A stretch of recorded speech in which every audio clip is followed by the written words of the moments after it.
Tonight on the Night Team. Hanging off the Kennedy Bridge, a semi-truck driver rescued by Louisville Fire after crashing the truck on I-65 and dangling over the interstate, stuck. A heroic rescue that happened just hours before another semi crashed near the same area. That particular section of roadway, it happens a lot with semi-drivers. A Louisville towing company on why this spot is prone to crashes. And later, cuts to Floyd County recycling could be coming. I think every service is going to be impacted in some degree, but some obviously more than others. Focus investigates the impacts of Senate Bill 1. Right now on the WHAS11 Night Team.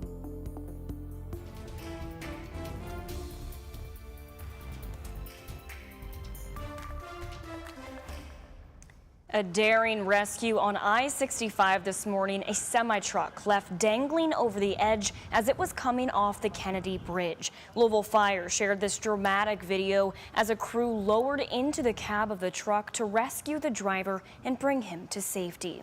It's our top story here on the Night Team. I'm Alex Dieterer. This was the first of two crashes today in this exact spot.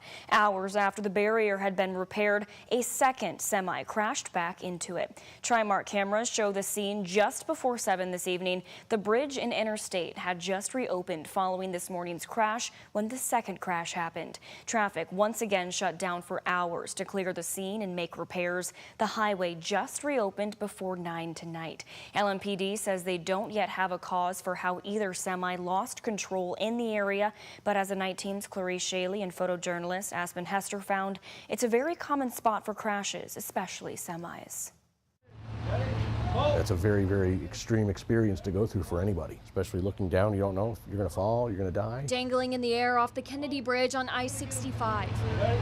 They practice all the time. They're ready for this. Louisville Fire came to the rescue of the driver of this semi-truck Sunday morning after crashing into the rail of the bridge. Why the driver crashed isn't known. A firefighter rappelled into the truck and pulled the driver out with them. The rescue only took 30 minutes. He was in good spirits. When our firefighter was with him, got him in that harness.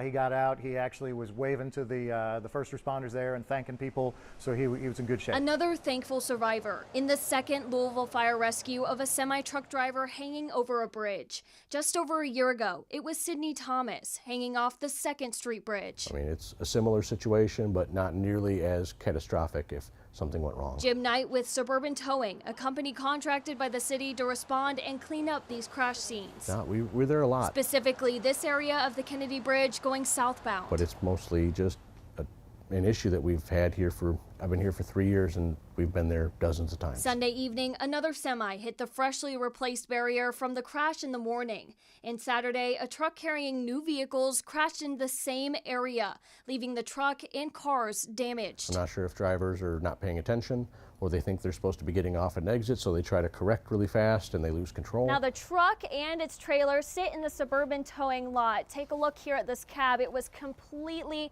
off of the truck, and back here a fuel container destroyed by the crash. Now this truck will be totaled and scrapped by Suburban Towing. 3 semi-crashes in 48 hours at the same spot on I-65. Costly damages in an area that almost cost a life. At Spaghetti Junction, Clarice Shaley, WHAS 11 Night Team on your side. Again, LMPD said the road after the most recent crash reopened around 9 tonight. They are now asking motorists to exercise caution when traveling through this particular corridor.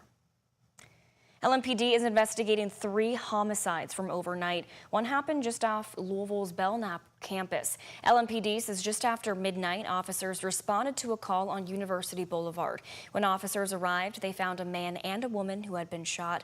Both of them were taken to the hospital where the man later died. The woman is expected to survive. LMPD says all parties are accounted for and the department's homicide unit is investigating. And a man was found dead inside a vehicle on Dixie Highway last night as well. Officers responded to reports of a shooting at Dixie Highway and West Hill Street just before 3 this morning. When they got there, they found a man with a fatal gunshot wound inside a car.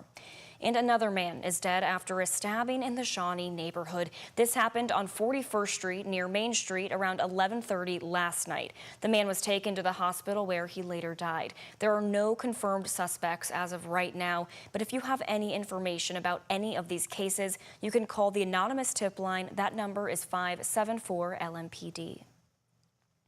New tonight, we're learning new details about a crash in Russell County that has now killed 2 Adair County students. The son of the driver has now died of his injuries, the school officially announcing his death in a post to social media.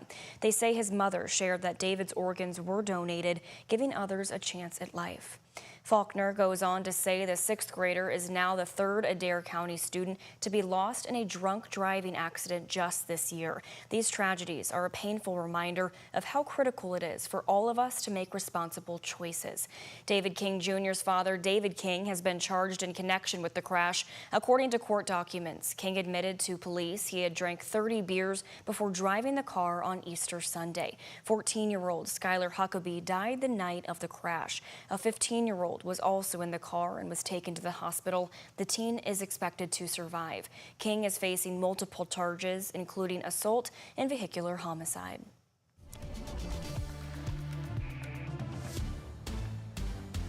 Well, it was another wet day here in Kentucky, Anna. Let's check in now with meteorologist Danielle Moss with how long we can expect these wet conditions to last. Danielle.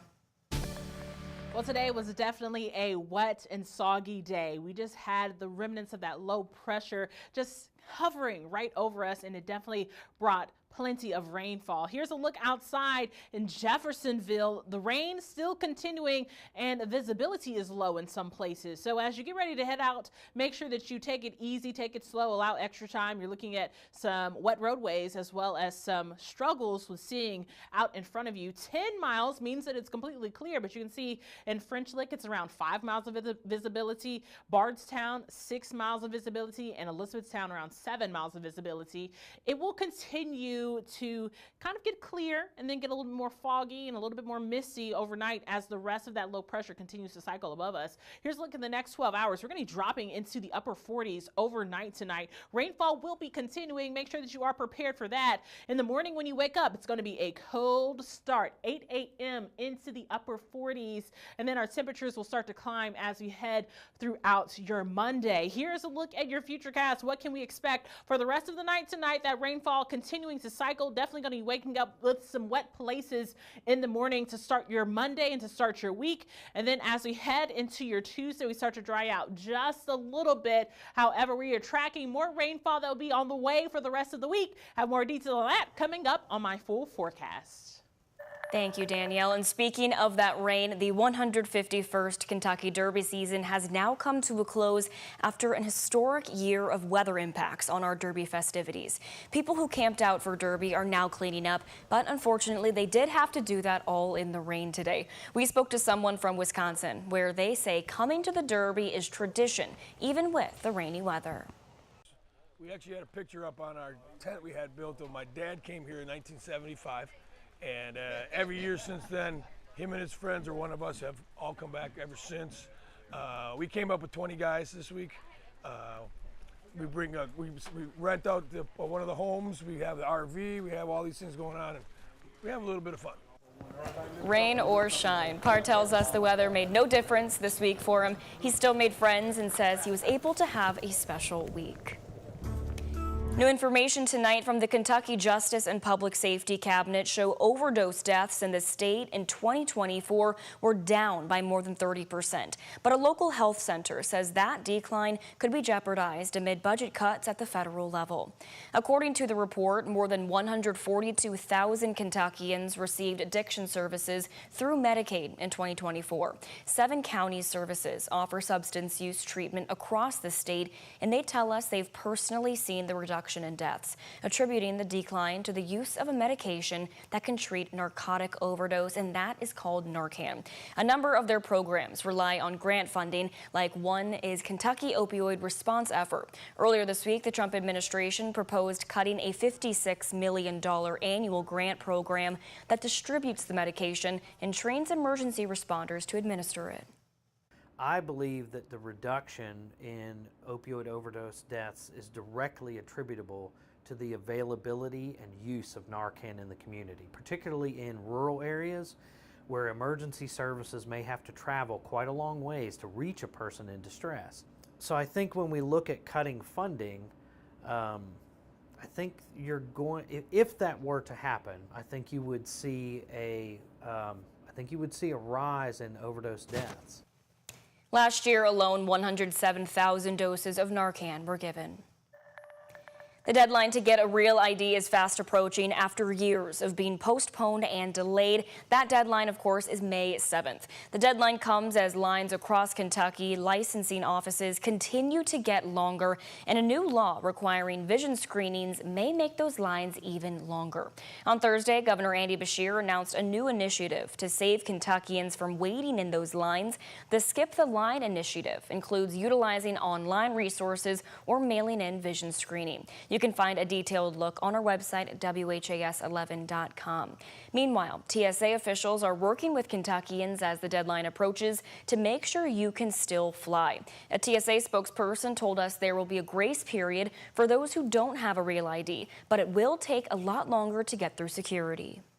If you don't have a real ID or the other accepted form of ID, we're recommending that passengers get to the airport about 3 hours prior to their departure time instead of the general 2 hours.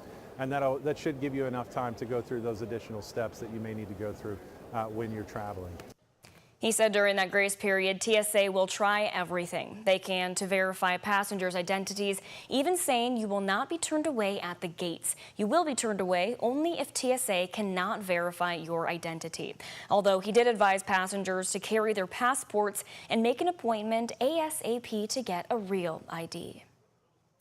Today, former Vice President Mike Pence received the Profile and Courage Award for his actions on January 6th.